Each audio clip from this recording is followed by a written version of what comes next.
Saludos estructurales. En este vídeo continuamos con los criterios de diseño que debemos tener en cuenta al proyectar estructuras con muros de carga. Tras tratar en el vídeo anterior la sección útil, en este nos acercaremos a los conceptos de arriostramiento, altura de cálculo y esbeltez. Comenzaremos por la altura de cálculo. Para definir adecuadamente esta altura hay que entender bien el concepto de arriostramiento. Así, un muro se considera arriostrado por otro en un borde vertical si no es previsible que se produzcan fisuras entre ambos, por ejemplo, cuando ambos se ejecutan simultáneamente con materiales de deformabilidad análoga y se enlazan adecuadamente con traba o enjarje entre las dos fábricas, no siendo previsible movimientos diferenciales entre ellos que produzcan fisuras en la unión y hagan que dejen de trabajar solidariamente. Por otra parte, esa misma unión debe proyectarse para resistir los esfuerzos, cortantes, tracciones o compresiones que puedan surgir tanto en el plano del muro arriostrado como en el del muro arriostrante. Por tanto, en definitiva, un muro se considera arriostrado por otro en un borde vertical siempre y cuando esa unión permanezca sin lesiones a lo largo del tiempo, es decir, no se produzcan fisuras y trabajen solidariamente uno con respecto al otro.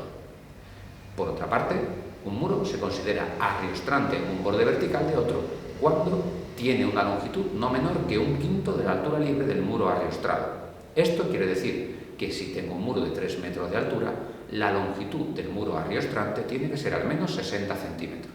Además, el muro arriostrante debe tener un espesor no menor que el 30% del espesor eficaz del muro arriostrado. Por tanto, si tengo un muro arriostrado que tiene un espesor de 24 centímetros, el muro arriostrante debería tener al menos un espesor de 7,2 centímetros.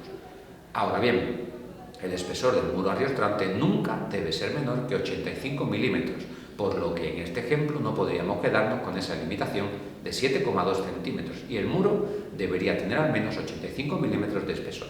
Asimismo, si el muro tiene huecos, la distancia entre estos huecos debe ser mayor que 1/5 de la altura media de estos huecos. Además, la prolongación del muro más allá de los huecos debe ser al menos de 1/5 de la altura libre de la planta. A partir de este concepto de arriostramiento, pueden darse diferentes casos de muros arriostrados y en función de ellos definimos la altura de cálculo del muro. Así, nos encontramos como el caso base o caso 1, donde el muro está arriostrado solo en cabeza y base, situación que ocurre cuando tenemos un muro construido entre dos elementos horizontales, bien sean dos forjados o bien un forjado en la coronación y la propia cimentación en la base. En este caso de cálculo, será la misma que la propia altura libre. Hay un segundo caso que es una variación del anterior, donde el arriostramiento se realiza mediante forjados de hormigón armado con una entrega de al menos 2/3 del espesor del muro, siempre superior a 85 milímetros y con una excentricidad de compresión en coronación del 25% del espesor. En este caso, la altura del muro será de 0,75 veces su altura libre. Encontramos el tercer caso cuando el muro, además de estar arriostrado en cabeza y base, está arriostrado en uno o en dos bordes verticales. En este caso, la altura de cálculo será un coeficiente que multiplica a la propia altura libre del muro. Este coeficiente dependerá, por una parte, de la existencia de uno o dos bordes verticales de arriostramiento, del tipo de arriostramiento en cabeza y base del muro, caso 1 o caso 2, y de la relación entre la altura y la longitud del muro. Con estos parámetros entramos en la tabla, si es necesario habrá que interpolar, y nos quedaremos con uno de estos coeficientes, que como vemos va a oscilar entre 0,1 y 1.